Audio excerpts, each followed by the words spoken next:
चलिए आगे बढ़ते हुए पश्चिम बंगाल के खबरों के सिलसिले को आगे बढ़ाते हैं। अब तक सिर्फ एक ही सवाल सब जगह घूम रहा था कि कौन बनेगा आखिर में पश्चिम बंगाल का मुख्यमंत्री। बीजेपी सत्ता में आने के बाद पूर्ण बहुमत से 9 तारीख को शपथ ग्रहण है। उससे पहले आज अमित शाह पश्चिम बंगाल पहुंचे हैं बैठक के लिए। तो यह सवाल सभी जगह घूम रहा है कि आखिर में क्या शुभेंदु अधिकारी इस रेस में सत्ता हासिल करेंगे पश्चिम बंगाल की। लेकिन अब एक नया और मोड़ आ गया है। कौन बनेगा डिप्टी सीएम? इसमें 3 नाम जो सबसे अधिक लिए जा रहे हैं वो है अग्निमित्रा पॉल, लोकेट चैटर्जी और रूपा गांगुली। ये 3 नाम सबसे आगे देखे जा रहे हैं। जो महिला है, पश्चिम बंगाल की राजनीति इस समय ऐतिहासिक मोड़ पर खड़ी नजर आ रही है।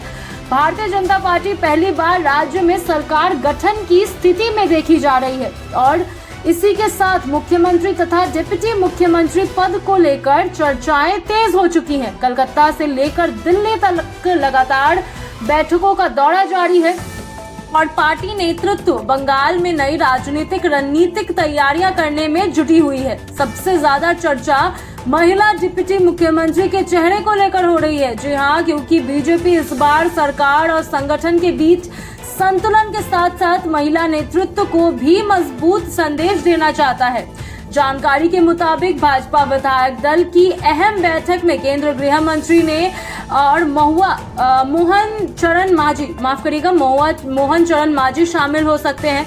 इस बैठक में विधायक दल के नेता का चुनाव किया जाएगा। पार्टी सूत्रों का कहना है कि बीजेपी केवल सरकार बनाने तक सीमित नहीं रहना चाहती, बल्कि पश्चिम बंगाल में लंबे समय तक मजबूत राजनीतिक पकड़ बनाने की रणनीति पर काम भी कर रही है। इसी वजह से संभवित कैबिनेट में अनुभवी नेताओं के साथ नए और प्रत्यात्मक चेहरे को भी शामिल करने की तैयारी चल रही है। जी हाँ, मुख्यमंत्री पद के रेस में सबसे आगे नेता प्रतिपक्ष शुभेंदु अधिकारी का नाम माना जा रहा है। तो वहीं नंदीग्राम में ममता बनर्जी को हराने के बाद से वे बीजेपी के सबसे मजबूत बंगाली चेहरे के रूप में उभर रहे हैं। दक्षिण बंगाल में उनकी मजबूत पकड़ मानी जाती है और पार्टी नेतृत्व उन्हें आक्रामक राजनीति तथा मजबूत जनाधार वाला नेता के तौर पर देखता है। बीजेपी के भीतर यह भी माना जा रहा है कि अगर पार्टी को बंगाल में लंबे समय तक टिकाना है तो उसे मजबूत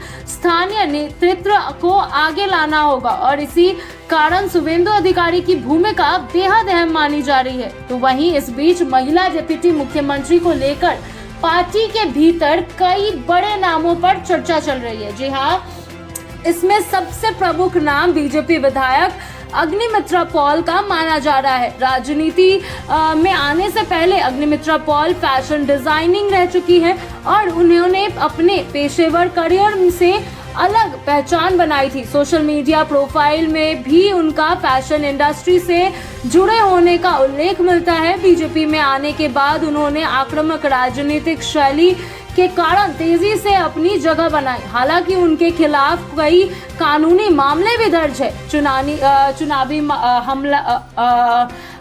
हल्फनामों की अगर बात करें तो हल्फनामों के अनुसार उनके खिलाफ 23 आपराधिक मामले दर्ज बताए गए हैं।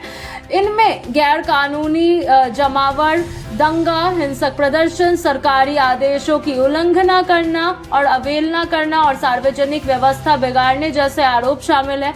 कुछ मामलों में विभिन्न समुदाय के बीच वैमनस्य फैलाने के आरोप भी लगाए जा चुके हैं। हालांकि अब तक किसी भी मामले में उन्हें दोषी करार नहीं किया गया है। महिला डिप्टी मुख्यमंत्री के रेस में दूसरा बड़ा नाम बीजेपी नेता लोकेट चैटर्जी का सामने आ रहा है। लोकेट चैटर्जी पश्चिम बंगाल बीजेपी की चर्चित नेताओं में शामिल है। राजनीति में आने से पहले वे मनोरंजन जगत से जुड़ी हुई थी और एक अभिनेत्री के रूप में भी उन्हें पहचान बनाई है। वे 2019 से 2024 तक हुगली लोकसभा सीट से सांसद रह चुकी हैं। इसके अलावा उन्होंने बीजेपी महिला मोर्चा पश्चिम बंगाल की अध्यक्ष और पार्टी के प्रदेश महासचिव जैसी अहम जिम्मेदारियां भी संभाली है। लोकेट चैटर्जी पहले तृणमूल कांग्रेस में थी लेकिन बाद में बीजेपी में शामिल हो गई। महिलाओं के मुद्दे पर उनकी मुखर राजनीतिक और राज्य सरकार के खिलाफ लगातार हमला रवैया ने उन्हें पार्टी के प्रमुख महिला चेहरों में शामिल कर लिया है। हालांकि 2024 लोकसभा चुनाव में वे हुगली सीट से चुनाव हार गई थी, जहां तृणमूल कांग्रेस की उम्मीदवार रचना बनर्जी ने उन्हें पराजित किया था। महिला डिप्टी मुख्यमंत्री पद की चर्चा में तीसरा बड़ा नाम मैं आपको बता दूं, वो है वरिष्ठ नेता रूपा गांगुली।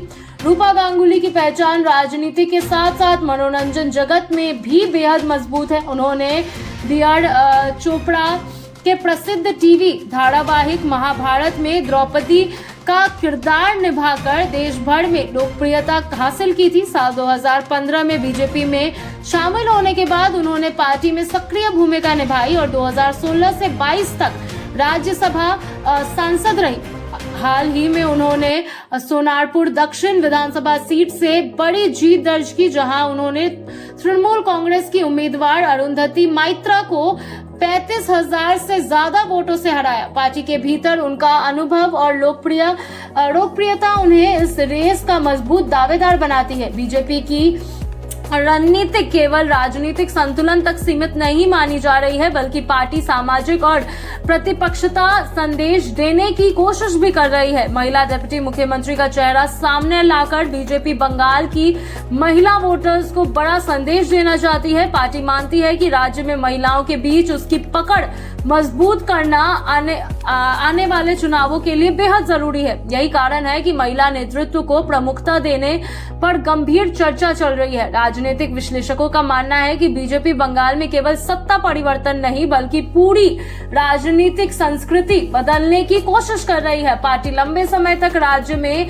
संगठन मजबूत रखने की योजना बना रही है, इसीलिए कैबिनेट गठन में क्षेत्र संतुलन, सामाजिक समीकरण, महिला प्रतिनिधित्व और संगठनात्मक अनुभव जैसे सभी पहलुओं को ध्यान में रखा जा रहा है। फिलहाल पश्चिम बंगाल में बीजेपी सरकार गठन को लेकर मंथन तेज है और पार्टी जल्द बड़े ऐलान कर सकती है। मुख्यमंत्री पद के साथ महिला डिप्टी मुख्यमंत्री के नाम पर भी अंतिम फैसला जल्द होने की संभावनाएं जताई जा रही है। अब सबकी नजर भाजपा विधायक दल की बैठक और केंद्र नेतृत्व के अंतिम निर्णय पर टिकी हुई है, जो आज दोपहर 2 बजे से शुरू हो चुकी है, क्योंकि वही तय करेगी कि बंगाल की नई राजनीति का चेहरा कौन बनेगा।